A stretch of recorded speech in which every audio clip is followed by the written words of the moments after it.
Assalamualaikum warahmatullahi wabarakatuh. Jumpa lagi bersama Ustadz di Janur Biru Official.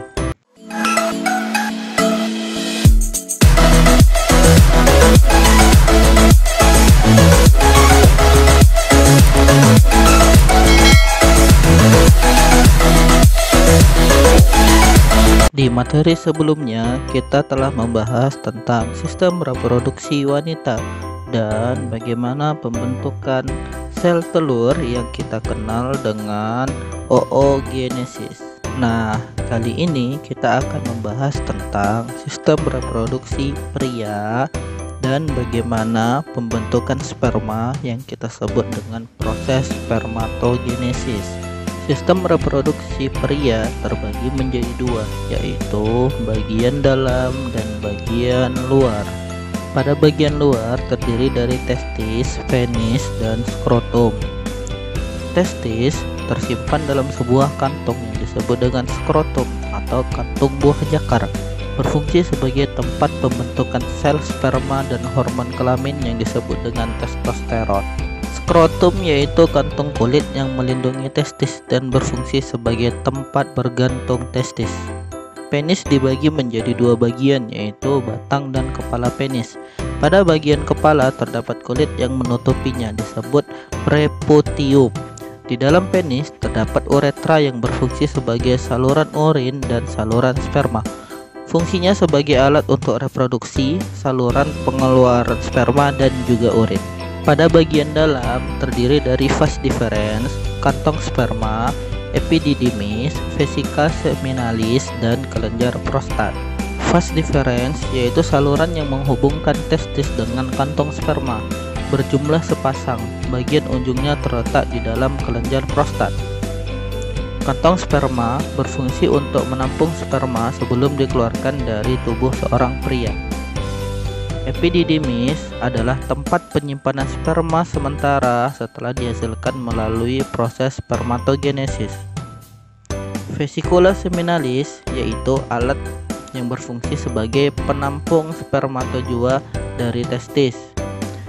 Kelenjar prostat berfungsi sebagai penghasil cairan basah untuk melindungi sperma dari gangguan luar.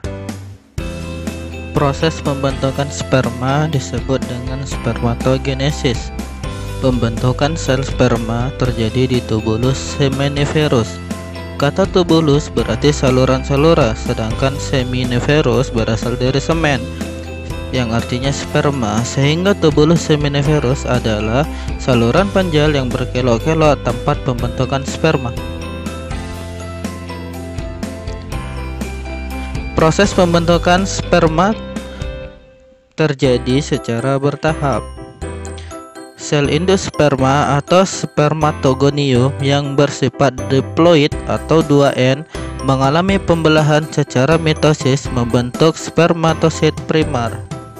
Selanjutnya, spermatosit primer mengalami pembelahan meiosis tahap 1, membentuk dua spermatosit sekunder yang bersifat haploid. Spermatosit sekunder kemudian mengalami pembelahan meiosis tahap 2, membentuk spermatid yang bersifat haploid. Akhirnya, spermatid mengalami diferensiasi atau perkembangan sehingga terbentuk 4 sel sperma atau spermatozoa yang matang.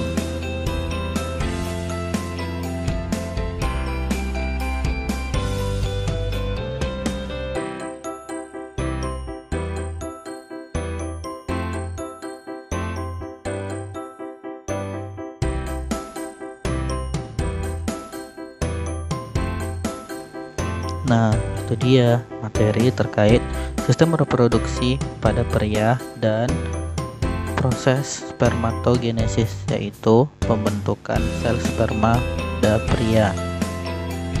Untuk lebih lengkapnya, jangan lupa digunakan buku yang sudah disediakan seperti LKS maupun buku paket.